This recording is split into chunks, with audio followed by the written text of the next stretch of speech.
conte o tempo, Rafael. Por favor, seja gentil. O tempo que eu vou falar agora é outro. Dê-me um pouco da sua paciência para isso. É um tempo que se acaba, que se acabou. Não mais, não mais. Eu peço um pouco de treva, ó tempo. Imagine vocês uma paisagem, para variar já estereotipada, da terra rachada, um calor desgraçado, e insistem por ali bois para que pasta. Tomando conta desses bois, vaqueiros, homens honrados em sua profissão. Espinho, calor, cascos, um boi que foge, de repente uma pedra, sangue, um cachorro que chora a morte de seu dono. Raimundo Jacó, teu nome para sempre lembrado. Canto de vaqueiro, o boi, o homem, o ser, por uma filosofia armorial. O canto de saudade árabe tem pontos em comum com a tonalidade dos aboios. É triste por não estar e, portanto, por não ser em seu lugar de origem. Talvez, para diminuir esse banzo, cunhou-se o ditado, lá é onde o coração está, o que, indiretamente, remete à cultura deísta romana para os lares e o cuidado ao fogo no altar de veneração doméstica. Da chama de um fogo ao brilho do sol, a luz sempre foi cultuada e, etimologicamente, luz é eu, em sânscrito, e o em grego antigo, donde surge para nós os vocábulos Deus e dia. Vai daí a importância em manter a chama acesa como reminiscência do sol, fulgurante, mas que ao final do dia desaparece no horizonte. Esse aparecer e desaparecer sempre regulou o ciclo circadiano dos seres vivos, luz e a sua ausência, as trevas, e regula ainda a labuta dos homens em sua faina diária. Aboio é um cântico realizado pelos vaqueiros espalhados por toda a zona da mata, que vai de Minas Gerais e cruza boa parte de todos os estados do Nordeste, e aí nos deteremos. Apenas a título de referência, ilustrando um pouco as variações regionalistas e culturais, no centro-oeste brasileiro, quem conduzia o gado, era chamado de boiadeiro, que toca um berrante chamando o boi. Aboiar é valer-se da voz de maneira rítmica para a condução do gado. Conduzir o gado é tangê-lo. E aqui tem-se a palavra-chave para o que nosso presente trabalho pretende fazer. Isto é, uma metáfora para a condição existencial do homem e, como toda metáfora, extrair significados metafísicos. Na frustração desse intento, esperamos ao menos colaborar positivo e minimamente para um pensamento brasileiro, formado a partir da própria cultura e suas manifestações. No documentário Aboio, produzido em 2005 e dirigido por Marília Rocha, o sertanês e menestrel Elomar Figueira Melo comenta, pensando acerca da origem desse canto, que a melhor forma de domesticar os bois não foram com gritos ou meros chamamentos, mas com cânticos. E, nesse mesmo documentário, depara-se com os seguintes dizeres de um boiadeiro. Aboio é uma cantoria, é uma voz de guia, é uma oração, é uma bênção, é um carinho que ele dá ao boi. Tu aduma ele, põe a mão no lombo dele, não dá no lombo de ferrão. Quer dizer, não precisa bater no touro. Com o canto, com a cantoria, é uma espécie de carinho para guiá-lo a voltar para casa ou para sair de casa, para ir passear. Então, esse lado assim é muito bonito. Aboio é o carinho das palavras no animal, é o tangível delas, o tangente. E aqui, partindo de origens diferentes, as palavras tanger, tangível e tangente se mesclam com as rios que seguem para o mesmo destino comum de mar, igual ao gado que se referem, indo para o mesmo curral de significados.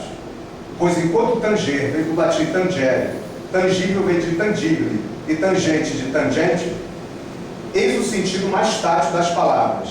O tanger do canto do boiadeiro é o tangível no animal, tangendo-o conforme docilizando o gado e diminuindo a labuta de quem com ele lida.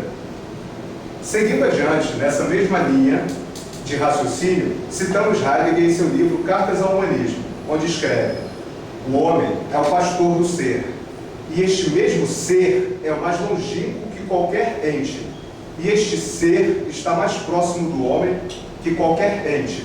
O ser é o mais próximo. Em português, a palavra pastor tem muitas acepções, que não apenas a de guia e mentor espiritual ou mesmo sacerdotes de certas denominações cristãs, mas também aquele que guarda, vigia um rebanho, no caso de ovelhas. O pastor pastoreia, faz o rebanho pastar, isto é, alimentar-se. Ora, por esse caminho também chegamos em algo mais palpável, pois mesmo no caso do pastor religioso, seu rebanho de homens e mulheres de fé alimentam-se de palavras, conforme lê-se na própria Bíblia por eles utilizados. Nem só de pão viverá o homem, mas de toda palavra que sai da boca de Deus. Pastorar é também conduzir.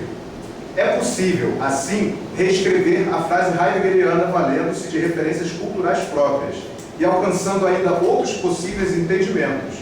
Como exemplo, o homem aboia o ser, o homem tange o ser, o homem é o vaqueiro do ser. O grande folclorista Câmara Cascudo escreveu sobre o aboio em um artigo de 1920. Era um soluço, um canto tristíssimo que impressionava. Cantos doloridos de pesar. Era o aboio, o lamento lançado ao sol moribundo, como se imprecasse a sua luz que fecundava a terra e depois a ressequia. Recordava o sofrer angustioso das retiradas quando faiscava a luz da madrugada, e a levada dos retirantes, sem pão, sem lar, sem descanso, nua, esfarrapada, doente, cambaleando, procurava o caminho de uma natureza mais clemente, das terras melhores de um céu mais amigo. Desenrolava-se no ar a sonoridade doentia do aboio. Mas Câmara Cascudo foi um beletrista, homem culto e intelectual. Já os vaqueiros, via de regra, são todos iletrados, e mesmo assim de sua physis extraem seu logos à maneira própria, conforme os dizeres de um deles no documentário já citado. O céu tem dois lados, tem horizontal, vertical, tem espaço. E o homem não precisa falar muito. Por isso que quando eu falo essas coisas, não sei como, se você fala dessa coisa que não tem uma palavra, que a gente entende, se perde logo para depois que a gente fala. Essas, a onomatopeia tem muito mais força, porque é um mistério que só o boi entende. Mistério que só o boi entende. Mas como? Não é o boiadeiro quem a boia? Como é possível para um boi, animal ruminante, entender algo da linguagem humana? Será por isso que, através da onomatopeia, a dita comunicação entre o homem e o animal é mais eficaz? O animal, pobre de mundo, alcança o boiadeiro, formador de mundo, mistério que só o boi entende, e que o homem é copartícipe. Não apenas no folclore e nos vários relatos de quem trabalha no campo, há um momento em que o bicho, tão envolto pelo tanger, chora. É o entardecer, quando vai em retorno ao curral.